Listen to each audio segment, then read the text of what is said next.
Assalamualaikum warahmatullahi wabarakatuh. Perkenalkan, saya dari Dahlan, NIM 2023 1221029, Manajemen SDM semester 6, dan ini adalah rekan saya yang akan menemani saya selama diskusi tentang membahas UAS nanti. Jadi pada kesempatan kali ini izinkan saya untuk mempresentasikan tugas UAS saya tentang pentingnya mengambil keputusan untuk pengaruh masa depan, yaitu ya apa sih kata-katanya, aja gak usah. Jadi mempresentasikan keputusan penting yang akan mempengaruhi masa depan saya, yaitu misalnya pribadi saya adalah memilih untuk bekerja dahulu setelah nanti lulus kuliah. Nah, latar belakang keputusan ini berasal adalah dari kondisi saya pribadi sebagai anak pertama dari keluarga yang sederhana. Saya merasa memiliki tanggung jawab untuk membantu keluarga sekaligus mempersiapkan masa depan saya sendiri dengan baik.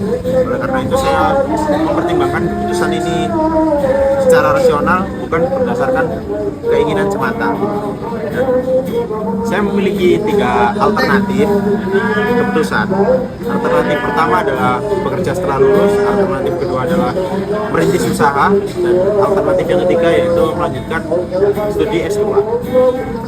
Nah, alternatif yang pertama adalah langsung bekerja di perusahaan. Nah, dalam mengambil keputusan ini, saya menggunakan beberapa pendekatan teori, yaitu teori yang pertama adalah alternatif yang pertama adalah bekerja setelah lulus, kemudian merintis usaha, dan yang ketiga melanjutkan studi S2.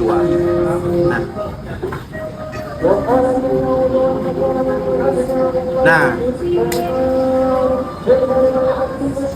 dalam proses pengambilan keputusan itu saya menggunakan beberapa pendekatan teori. Yang pertama adalah teori rasional decision making, teori yang kedua yaitu cost benefit analysis, teori yang ketiga yaitu risk analysis, teori yang keempat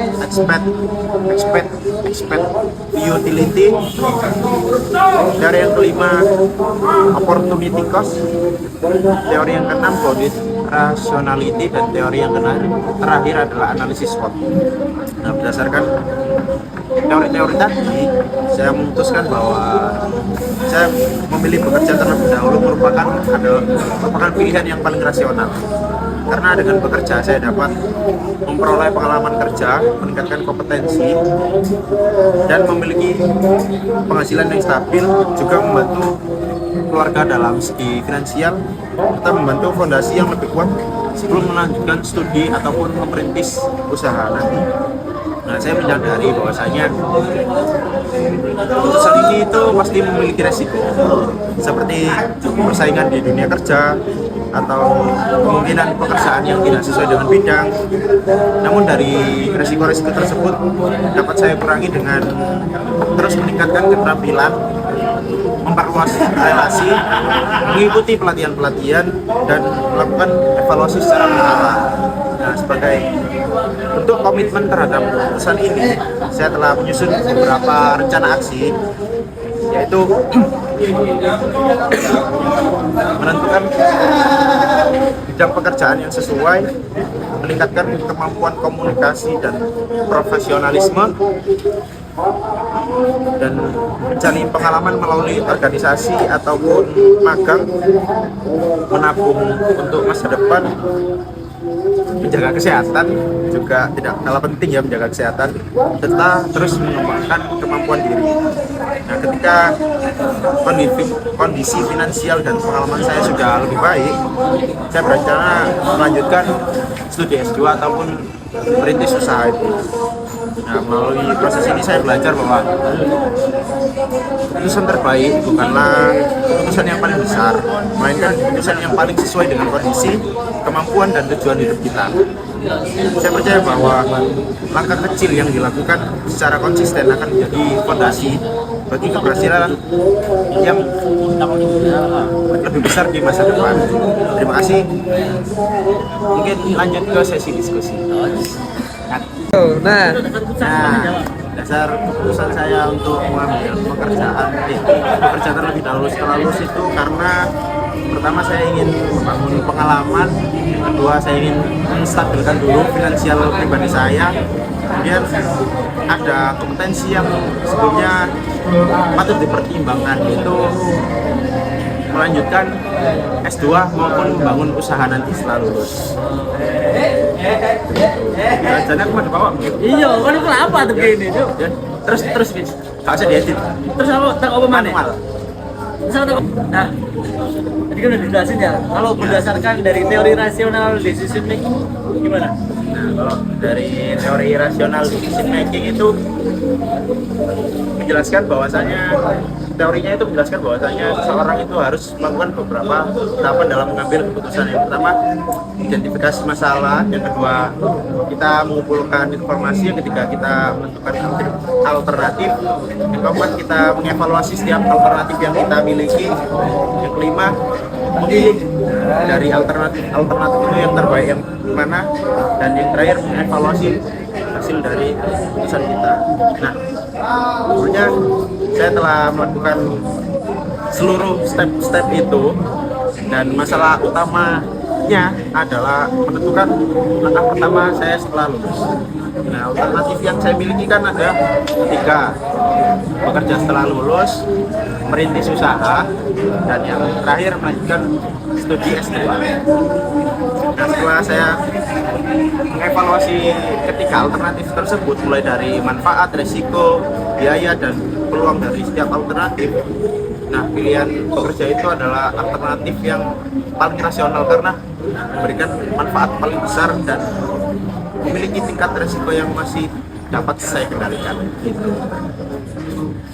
Nah, terus kalau berdasarkan konsep cost benefit analysis, Nah, kalau dari cost benefit analysis itu membandingkan manfaat dan biaya dari setiap pilihan. Contoh, kita ambil opsi bekerja, benefitnya apa saja? Yang pertama, memperoleh penghasilan.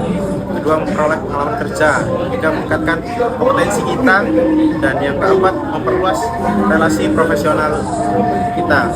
Biayanya itu bekerja cukup padat, yang dimana itu pasti memakan waktu kita. Yang kedua, harus beradaptasi dengan dunia kerja. Dan yang ketiga, kemungkinan pekerjaan itu tidak sesuai dengan ekspektasi kita. Nah, tapi kalau misal dibandingkan, manfaatnya itu jauh lebih besar daripada biaya yang harus saya keluarkan. Karena itu secara cost benefit analysis itu pilihan bekerja lebih menguntungkan menurut saya. so berdasarkan analisis resiko, Kalau berdasarkan analisis resiko, setiap keputusan kan pasti punya resiko. Nah, resiko dari keputusan saya bekerja adalah resiko yang pertama yaitu tidak mendapatkan pekerjaan sesuai bidang. Kedua, kemungkinan lingkungan kerja besok itu tidak nyaman, dan perkembangan karir berjalan lebih lambat. Namun dari risiko-risiko tersebut masih dapat saya kendalikan dengan cara: satu, meningkatkan kompetensi melalui pelatihan. Kedua, memperluas jaringan profesional, yaitu tetap belajar secara mandiri. Kita melakukan evaluasi setiap tahun. Nah, artinya risiko saya itu bersifat manageable, bukan resiko yang sulit dikendalikan. Banyak ya rupanya.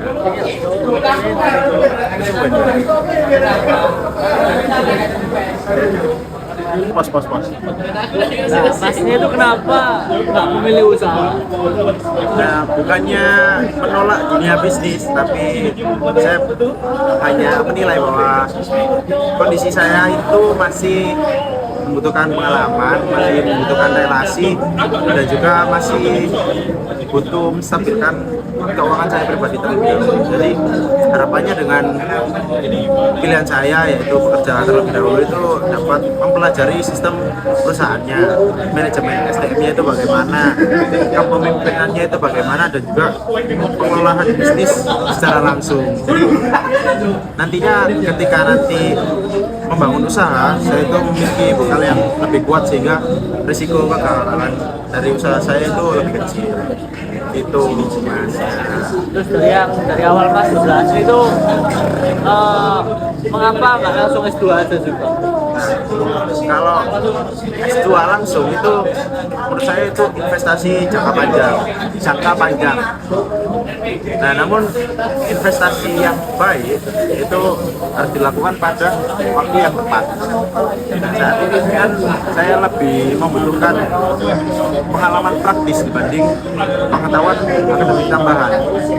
Jadi saya berencana melanjutkan S2 itu setelah memiliki pengalaman kerja dan kondisi finansial yang lebih stabil, sehingga ilmu yang diperoleh itu dapat langsung saya terapkan.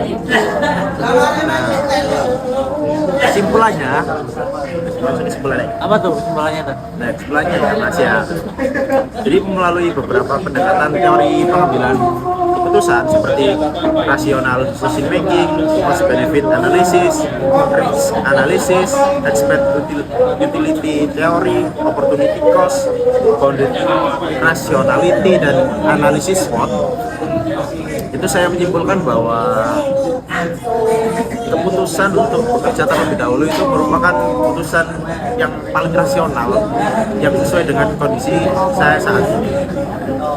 Jadi keputusan ini bukan berarti saya mengabaikan impian untuk berwirausaha ataupun melanjutkan studi, tapi melainkan saya menyusun prioritas secara bertahap. Saya percaya bahwa membangun fondasi dahulu melalui pengalaman kerja akan meningkatkan kualitas keputusan-keputusan besar yang akan saya ambil di masa depan. Jadi pembelaan ini itu menggunakan teori-teori umum yang dipelajari di mata kuliah teori pengambilan keputusan, sehingga akan terdengar lebih. Tuh, nggak usah gitu, bos kata.